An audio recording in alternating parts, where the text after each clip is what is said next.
So, have you answered the question yet?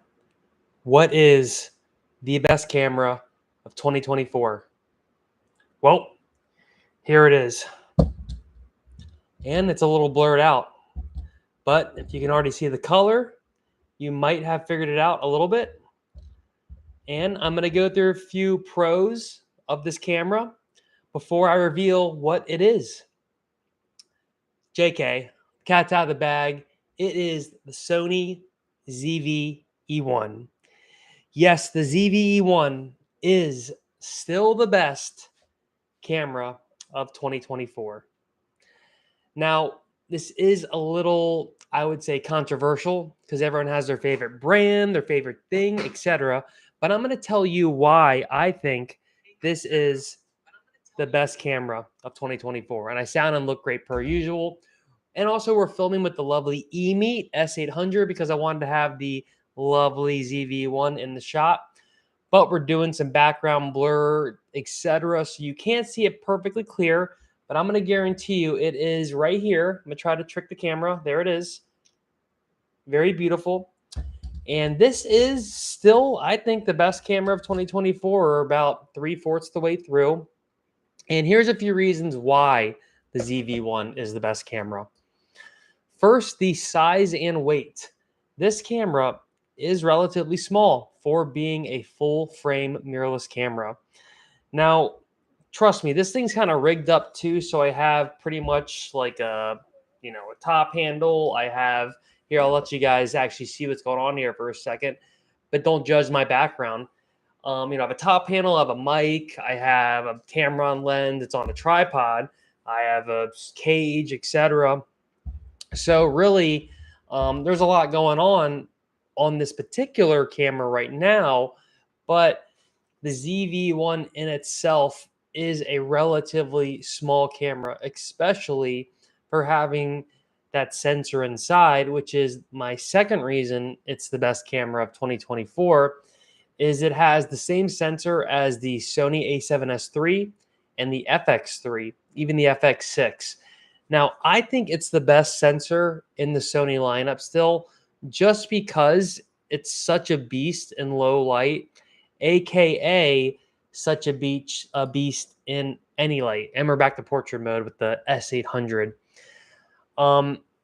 Because again, low light doesn't mean you're in a pitch black room, kind of like this room, and you can't see anything, and that camera needs to excel in there. Low light is anything that you don't have, like high key lights, and you don't have, and you're not outside. It's going to be low light. Unless you have a light shining in your face, or you're next to a window with a light shining into your face out the window, I would say that's low light. Even in this setting, I have a lot of front lights. I have not that many backlights besides a RGB light because I think it looks cool.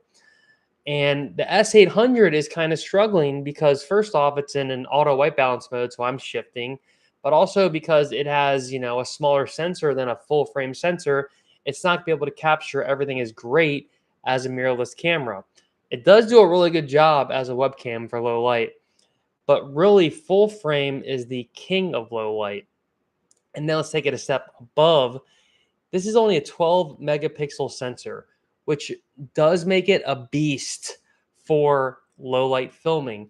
If this had 33 megapixels like the A7C2 or 61 megapixels like the A7R5, the more megapixels sometimes means the worse in low light, just because then there's so many pixels in the image that it can actually get kind of grainy and noisy, as opposed to 12 megapixels ends up being kind of these like bigger balls. There you go, as a joke for the episode, that are in the sensor itself. And this kind of lets it breathe, in a sense, more room in the resolution of the image. Now, it kind of is hard to explain, but especially when you get to 4K, once you're in 4K land and then you really ramp up the megapixels, it can almost get so sharp that it can look really digital, really clinical. And when you're trying to make a camera cinematic, which our eyes kind of appreciate a cinematic image, when it's too detailed, too clear, too much stuff's in focus, it's too hyper real, then we start to get a little confused because our eyes kind of see, I would say, in more of a 4K, like your eyes, we pretty much see what the ZV-E1 shows you. That's why I think it's the best image as well. When you shoot stuff with the ZV-E1 or an A7S III or an FX6, and you look at the image and you look at real life, you're like, oh, that is what real life looks like. And I think it's pretty much like the ideal sensor is what they've created in these cameras. And the ZV-1 is the smallest camera that has that sensor. And I think with the AI in there, even though, it's a little controversial, the AI as well, I know for sure the AI little chip in here makes this image better than the A7S III. I'll shoot stuff the exact same side by side. And the ZV-1 really is, there's something about just it nailing that white balance, the focus, all of that, even if I have all of it manually set as the same thing. And another great reason why this is still the best camera of 2024 is because you can use it as like a B cam, C cam, crash cam with all these other like super professional cameras that the industry is all using. I mean, a lot of sets these days, in terms of if you're using like these smaller mirrorless cameras, a lot of people are using A7S IIIs and FX3s. I think the A7S III in particular is like the easiest camera to use out in the field, and to have it like be a locked off camera because you can always look in the EVF. It can run forever, and it's like super just like you can always count on it. You can always count on the A7S III not to let you down. Now these firmware updates, don't get me started, but before the firmware updates, A7S III was like it would never let you down. The ZV-1 is pretty much that in a smaller package. There are a few cons, which I think in the end, if I have to like go shoot the most important thing in my entire life, I'll still grab the A7S III because of the few cons. Now, before we get to that, I want to finish out the pros, why this is still the best camera. That full frame image, it gives you that 3D pop that even the ZV-E10 Mark II, which is an awesome camera, you're going to get a teeny bit less 3D pop, and then it's going to be worse in a lower lighter setting. So even though it's a smaller camera, I think the ZV-E1, if you're kind of trying to up the ante a little bit, is still the better buy. Unless you're just not super into video and you just want a great camera, the ZV-10 Mark II is another great thing to look at. I think another reason why this is the best camera, this is a little, what's the word? Like shallow, is the white. The white color is like really awesome. This is going to sound hilarious, but I think we're so used to having black and gray and those kind of cameras. When you get a white camera, there's just something like fun and toy, and it's like candy or something. It's just really fun to use. And I have noticed it gets a little less warm than the black cameras. Like the same camera, I've seen tests on the internets that this camera will not get as hot as the black version, simply because it's white, and white reflects sun easier than black. So again, that's kind of like a shallow, like weird reason why I'd really like the camera. But something about it is always grabbing it, looking at it, filming yourself. It's really awesome. One extra point to that is the tally light on the front here, which I can just, turn on really quick for you to see. It'll pop up on here. It's bright. See, there it is right here. You'll see it turn on and off. That tally light is awesome.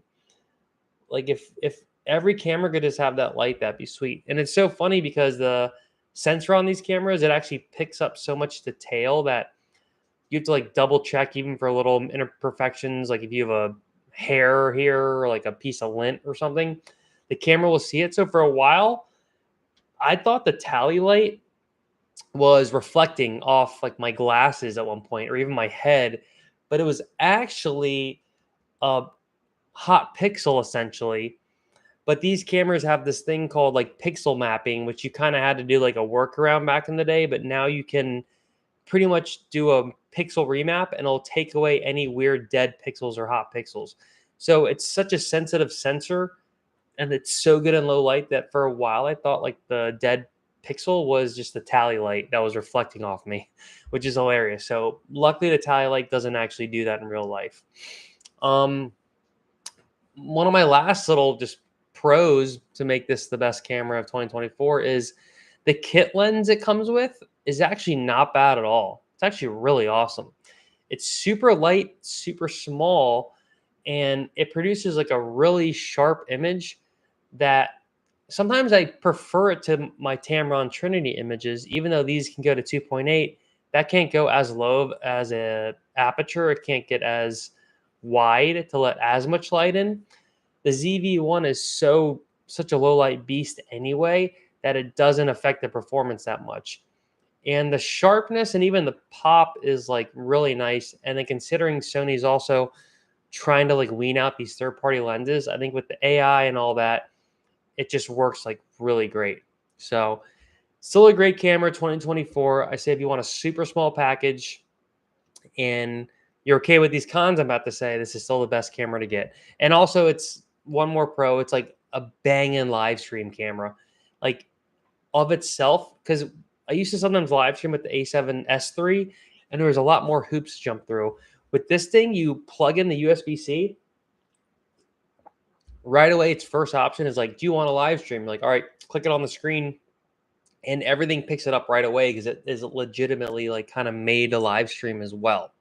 Now, a few cons why you need to have these in your mind, but at the same time, there's an easy way to kind of alleviate these. The first con is you're going to have to buy this Ulanzi fan. It's going to take it from being kind of unreliable in long settings of shooting and outdoors and bigger frame rates, and when you're live streaming, actually.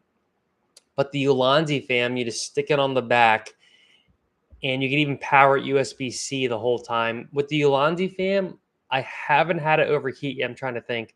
Pretty sure I have not had it overheat yet, especially at 4K 24, 4K 30. With the fan on there, if the fan's going, the Ulanzi fan saves the day, and it becomes super reliable with the Ulanzi fan. So just get that fan, and it takes away the worries. So, but if you're shooting like 4K 60 outside and like 100 degrees, that might be a little bit of an issue. So if you really need the highest frame rate in super hot conditions, you might need to just go like FX3, A7S III, something with the fan.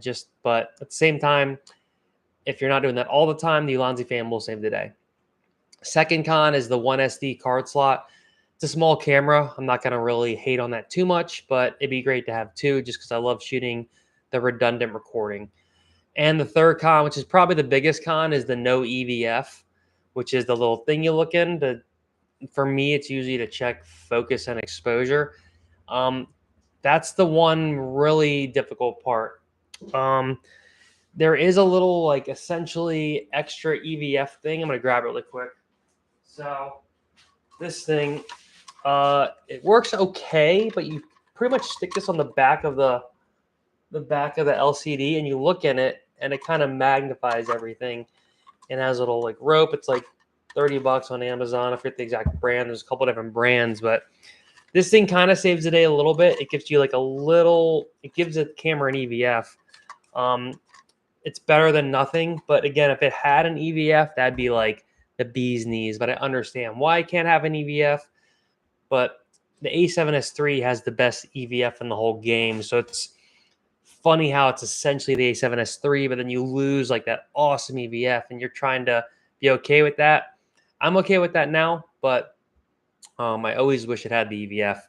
If you use the app when you're filming, that can help a lot to just double check stuff.